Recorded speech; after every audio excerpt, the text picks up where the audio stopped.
Maharashtra industries development institute के midi उद्योग विश्व यूट्यूब चैनल में आप सभी का स्वागत है।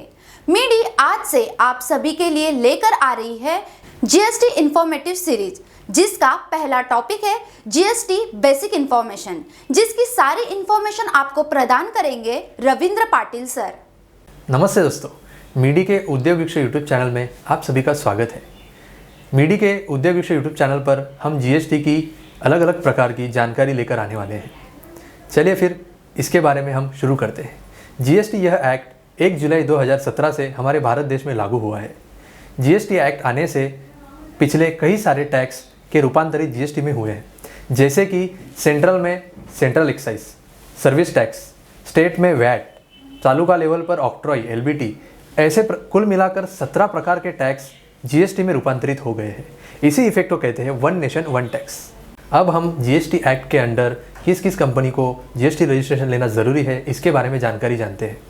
हमारे यहाँ 2 प्रकार की इंडस्ट्रीज़ होती है, एक है मैन्युफैक्चरिंग इंडस्ट्रीज़, दूसरी है सर्विस इंडस्ट्रीज़। मैन्युफैक्चरिंग और ट्रेडिंग इंडस्ट्रीज़ को अगर उनका टर्नओवर 40 लाख के ऊपर क्रॉस हो रहा है तो उन्हें जीएसटी रजिस्ट्रेशन लेना अनिवार्य है। दूसरी है सर्विस इंडस्ट्रीज़। सर्विस इंडस्ट्रीज़ को अगर उनका टर्नओवर 20 लाख के ऊपर क्रॉस हो रहा है तो उन्हें जीएसटी के अंदर रजिस्ट्रेशन लेना अनिवार्य है। अगर हमारा टर्नओवर 20 लाख या फिर 40 लाख के ऊपर क्रॉस नहीं हो रहा है और हमें रजिस्ट्रेशन लेना है तो भी हम वॉलंटरीली जीएसटी का रजिस्ट्रेशन ले सकते हैं। उसे ये भी कहते हैं ऐच्छिक जीएसटी रजिस्ट्रेशन। इस जीएसटी रजिस्ट्रेशन की प्रक्रिया में हमें कोई भी प्रकार के डॉक्यूमेंट्स फिजिकली सबमिट करने की ज़रूरत नहीं है।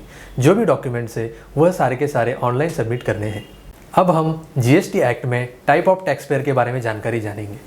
जीएसटी एक्ट में मुख्यतः रूप से 2 प्रकार के टैक्स पेयर होते हैं। एक है नॉर्मल टैक्स पेयर, दूसरा है composition tax payer. Normal tax payer scheme में हमें इनपुट वर्किंग और आउटपुट वर्किंग करके जो भी हमारा टैक्स पेमेंट आता है वह टैक्स पे करके जीएसटी रिटर्न फाइल करना होता है। दूसरी जगह कंपोजिशन स्कीम के अंदर अगर हमारा टर्नओवर 1.5 करोड़ के नीचे है तो हम वो स्कीम में जा सकते हैं। उस स्कीम में हमारे टोटल सेल टर्नओवर के ऊपर 1% टैक्स पे करके जीएसटी का रिटर्न फाइल करना ज़रूरी है। नेक्स्ट हम बात करते हैं जीएसटी रिटर्न्स के बारे में। जीएसटी रिटर्न्स कई प्रकार के हैं, जैसे कि जीएसटी R1। जीएसटी R1 में हमें पिछले महीने की सेल की जानकारी अपलोड करनी होती है। इसकी ड्यू डेट होती है हर मंथ की 11 तारीख। जीएसटी R1 फाइल करने से हमारे कस्टमर को इसका क्रेडिट मिल सकता है। और उसके बाद आता है जीएसटी R3B। जीएसटी R3B की हर मंथ की ड्यू डेट होती है अगले महीने की 20 तारीख। जीएसटी R3B में हमें सेल और परचेस का जो डिफरेंस आता है वह पे करके आगे जाना होता है। अगला जीएसटी का रिटर्न है CMP 08। यह जीएसटी का रिटर्न कंपोजिशन स्कीम वालों के लिए लागू होता है। CMP 08 में मंथली टर्नओवर के ऊपर 1% टैक्स पे करके आगे जाना होता है। इसी प्रकार के कई सारे जीएसटी के रिटर्न्स हैं। इसके बारे में आपको अगले आने वाले वीडियोस में बेशक जानकारी मिलती रहेगी। अब हम जीएसटी रजिस्ट्रेशन में लगने वाले डॉक्यूमेंट्स के बारे में जानते हैं। जीएसटी रजिस्ट्रेशन में प्रोप्राइटरशिप को प्रोप्राइटर का PAN card, Aadhaar card, passport photo, email ID, mobile number और जो भी उसका प्लेस ऑफ बिजनेस है उसका एड्रेस प्रूफ लेना ज़रूरी है। उस तरह पार्टनरशिप फर्म में लगने वाले डॉक्यूमेंट्स की जानकारी हम अभी जानते हैं।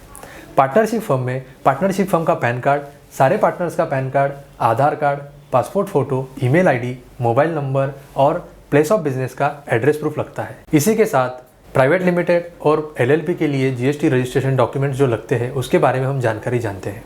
प्राइवेट लिमिटेड कंपनी में प्राइवेट लिमिटेड कंपनी का incorporation certificate, board of resolution, pan card, Aadhaar card, सारे डायरेक्टर्स का ईमेल आईडी, मोबाइल नंबर और एड्रेस प्रूफ होना ज़रूरी है। उसी के साथ ऑथोराइज सिग्नेटरी का लेटर भी ज़रूरी है।